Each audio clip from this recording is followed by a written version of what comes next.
bem-vindos. Vamos falar um pouquinho hoje sobre poema? Então, vamos falar um breve histórico da estrutura, dos elementos que compõem um poema, não com o objetivo da gente memorizar todos esses itens, ou porque eles sejam essenciais para que a gente consiga fazer uma interpretação bacana de um poema, ou entender, né? Alguns dos meus alunos têm essa angústia, assim, de, poema é um negócio que a gente não consegue entender, parece que o cara que escreveu, ele fala nada com nada. Poema é uma obra de arte. A obra de arte, ela é, assim como música, assim como pintura ou qualquer outra manifestação artística, ela não tem um objetivo de fazer com que a gente entenda, com que a gente tenha algo ali bastante concreto, objetivo, para tocar. Se tocou, ficou legal, você gostou, bacana. Se não gostou, parte para o outro. Né? Esse é o objetivo. Então, a primeira situação que a gente traz aqui é para a gente verificar, para a gente entender justamente isso, né? Poesia, poema, não é pra gente como uma receita que a gente precisa entender ou a bula de um remédio, que a gente precisa entender porque senão não vai funcionar. Não é por aí. Né? Talvez as pessoas me falem assim, tá, mas na hora de fazer prova não é bem assim, então deveria aceitar qualquer resposta, porque já que é o que eu sinto, etc. Bom, uma coisa é uma coisa, outra coisa é outra coisa. Quando a gente tem uma interpretação, por exemplo, né? A gente precisa verificar o que está sendo perguntado, né? E o que está escrito ali é o que vai trazer para a gente, e não a nossa interpretação do que foi escrito, não o nosso sentimento do que foi escrito, tá? Então, bora lá. Então, o que significa isso? O que é poema? A palavra poema, ela vem lá do grego, lá, poesis, né? E significa, olha só, criação, fabricação. Por isso que a gente fala que é uma obra de arte, né? Tem até uns autores parnasianistas, né? Que são chamados aos poetas da Torre de Marfim, principalmente o Olavo Bilac, que tem um poema que ele compara a escrita poética, né? O fazer poesia com o trabalho de um artesão mesmo, que pega lá todos aqueles materiais, aquelas ferramentas como a lima, ele vai limar, ele vai talhar.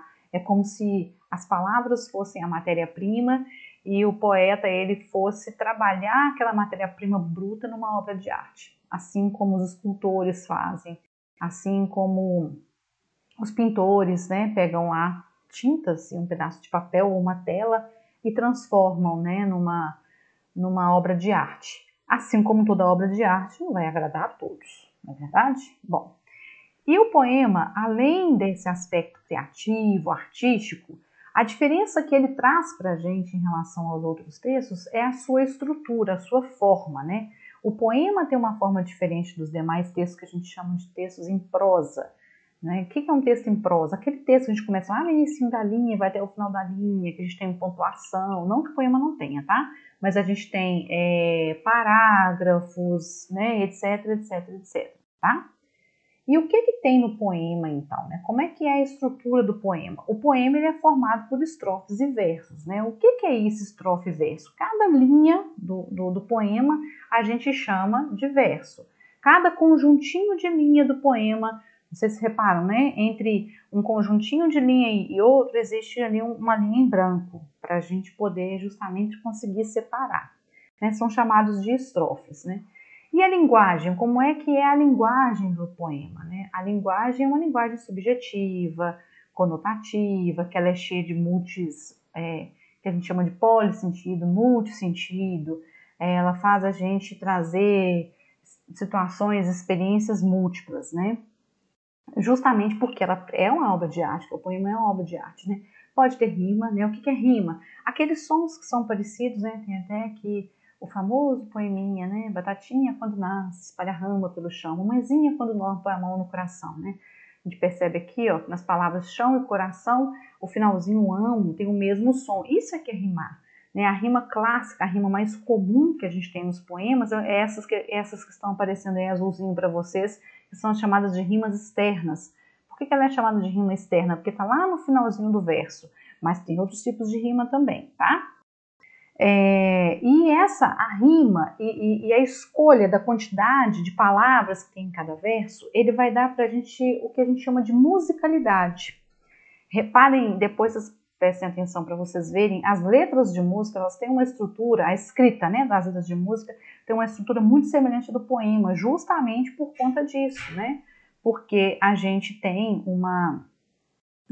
na música precisa, né, dessa musicalidade. É por isso que às vezes é difícil fazer tradução de músicas de outra língua para a nossa, ou vice-versa, né, de uma língua para outra, porque às vezes a palavra não tem o mesmo tamanho da outra língua, ela não vai rimar, e aí não vai dar o tempo da música. Na música a gente percebe isso muito bem. No poema, a gente, às vezes, quando a gente não tem essa informação, às vezes a gente não consegue fazer essa observação, mas nas músicas a gente consegue. Olha, quando a gente vai tentar fazer paródia, por exemplo, quando a gente pega uma palavra que, né, ela não tem muito a ver, não dá certo na hora de cantar. Ou a gente tem que alongar, ou a gente tem que, né, aumentar a rotação aí, né, para ser rapidaço, né. Então essa musicalidade, essa sonoridade é para isso, beleza? Então, bora lá.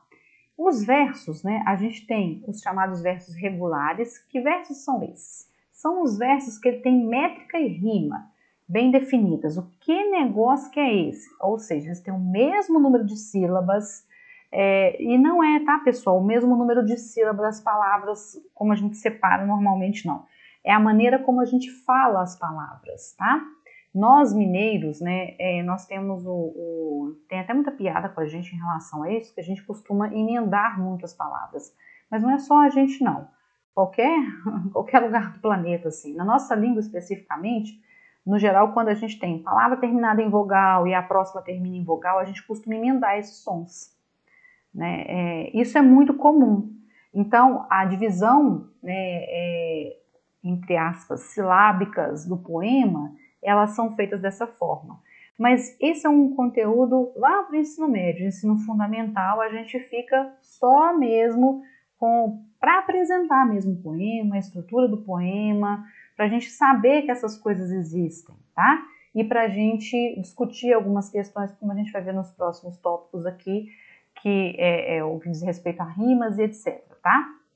Mas métrica é isso. Métrica vem de metro, mesmo de medida, né? É a medida sonora do verso. Isso aqui é métrica, né? É quantas sílabas sonoras que tem cada verso, ou seja, quantas sílabas sonoras tem cada linha do poema, né? E também eles têm rimas também. Repara aqui, ó.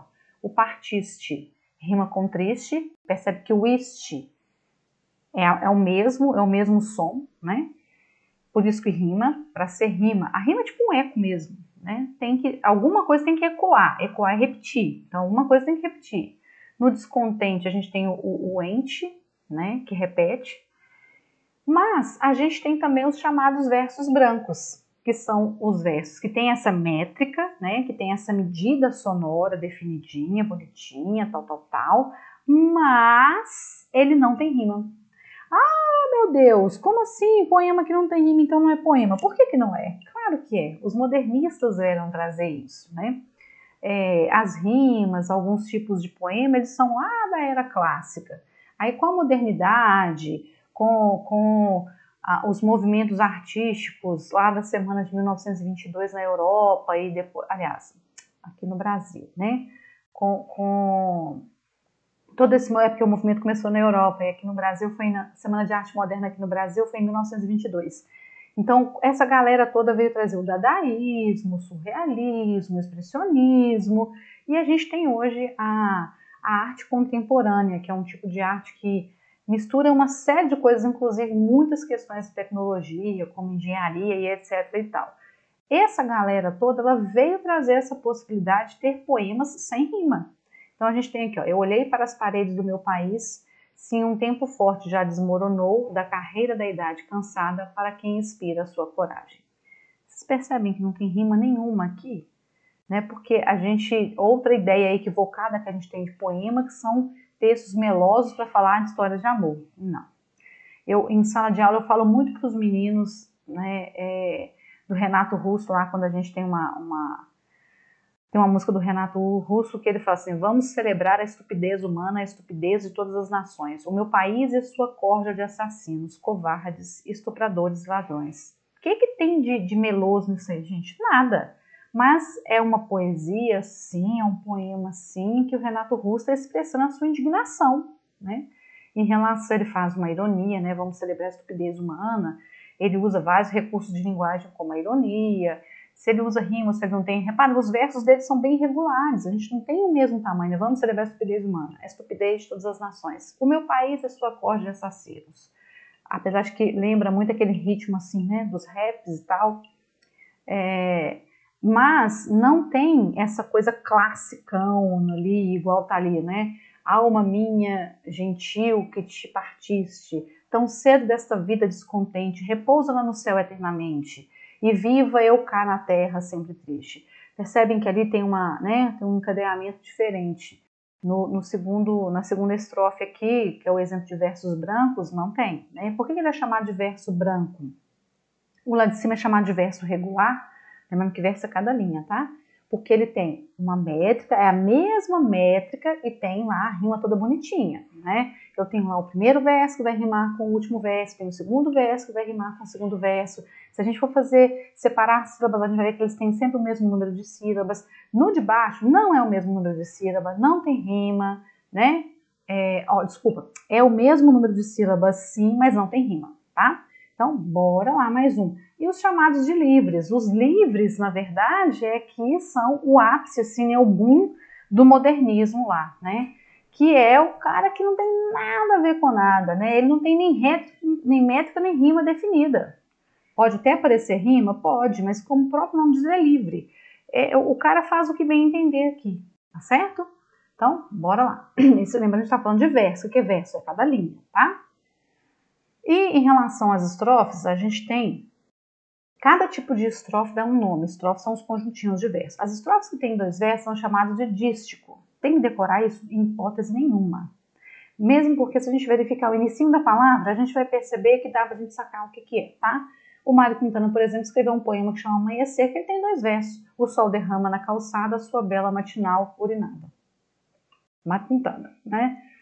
Pois é, bora lá. Bom, aí nós temos os tercetos, que tem 3 versos, as quadras ou os quartetos tem 4 versos, os quintetos ou a quintilha tem 5 versos. Tá vendo que a gente vai lembrar isso com certeza? Olha só, quadra ou quarteto lembra 4, terceto lembra 3, quinteto lembra 5, o sexteto ou sextilha, 6 versos. Tem aqui um exemplo pra gente aqui, que é um trechozinho de um cordelzinho, né? Eu peço sua licença para falar da estrutura do cordel, tão lindo estilo dentro da literatura. Sou fã incondicional dessa popular cultura. Né? O cordel também, enfim, bem popular, tal. Aí a gente tem a septilha, oitava, nona, décima e por aí vai, ok? Então essas são as estrofes. Bora lá! Agora nós vamos falar da famigerada rima, que todo mundo acha que poema tem obrigatoriamente ter rima, é obrigado, senão vai ser exterminado e tal. Não necessariamente. Nós temos então aqui, ó, vamos colocar pra gente aqui os tipos de rima, que daqui a pouquinho a gente traz os exemplos. Lembrando que não tem que memorizar isso aqui, tá, pessoal? Não tem hipótese nenhuma, tá? Então a rima externa, como o próprio nome diz, né? Ela tá lá no finalzinho, lá. Eu até coloquei um exemplo no slide anterior para vocês. Lá no finalzinho a gente tem lá sons, pedaços da palavra, sílabas, às vezes até a palavra inteira, tá? Que tem um som bem semelhante que vai rimar. A interna, ela tem a última palavra de um verso com outra palavra no meio do verso ou no início do verso, tá? A rica, que são palavras de classes diferentes, eu vou pegar verbo que vai rimar com nome, adjetivo que vai rimar com não sei o quê, mas não, pelo amor de Deus, não preocupa em decorar isso aqui não, tá? Esses detalhes maiores aqui seria para uma situação muito específica, ou de prova, ou de uma outra situação, tá? A pobre são entre, por exemplo, eu tenho lá coração e melão, são 2 nomes, eu chamar de rima pobre, tá? Mas não vamos sofrer com isso não, tá? A perfeita é que o som ele tem uma correspondência de fato perfeita, né? É igual o chão e coração, é o mesmo som perfeitinho, tá? A imperfeita é quando o som é mais ou menos, né? Vamos pegar aqui, ó, salve bandeira do Brasil querida, toda tecida de esperança e luz, palio sagrado sobre o qual palpita a alma bendita do país cruz. Bora lá. Então aqui a gente tem exemplo de rima interna. Por quê? Nós temos aqui ó, a palavra querida que está lá no finalzinho, que vai rimar com tecida que está no início. A gente tem palpita que está no finalzinho, que vai rimar com bendita que está quase no meio do verso, ok? Então aqui nós temos 2 exemplos de rima interna, tá? Só para a gente perceber. Aí, por outro, mas a gente tem também aqui as chamadas rimas externas e perfeita, que é o luz e o cruz. Percebam que o us, ela é externa porque as duas palavras estão no final do verso. E por que elas são perfeitas? Porque o som é o mesmo, beleza? Já nessa estrofe aqui, ó, como se ama o crepúsculo da aurora, a mansão viração, que o bosque ondeia, o sussurro da fonte que serpeia, uma imagem risonha e sedutora, a gente tem aurora e sedutora, a gente tem uma rima imperfeita, porque, olha só, percebam que não é o mesmo som aurora, sedutora, ou, né? Essa repetição, ela causa uma musicalidade, uma rima sim, mas ela é imperfeita. Ela não é tão completa como cruz, luz, olha só, luz, cruz. A gente até confunde, agora aqui não, olha só, aurora, sedutora, né? É como se fosse na música, né? Para quem gosta de música, é como se fosse no tom agudo e viesse desenvolvendo para o grave, ok? Então, é só para a gente entender que existem vários tipos de rimas e isso pode acontecer. Principalmente nas músicas populares, o mais comum é a gente ter rima externa e perfeita, tá? Mas essas outras existem, então é importante a gente saber que isso existe, ok? Bom, então é isso aí, né? Eu deixei um poeminha do Paulo Leminski aí, né? Isso de querer ser exatamente aquilo que a gente é ainda vai nos levar além. Né? Então sejam quem vocês são e, sobretudo, felizes e sonhadores, né? E eu vejo vocês na próxima. Um abraço e até lá!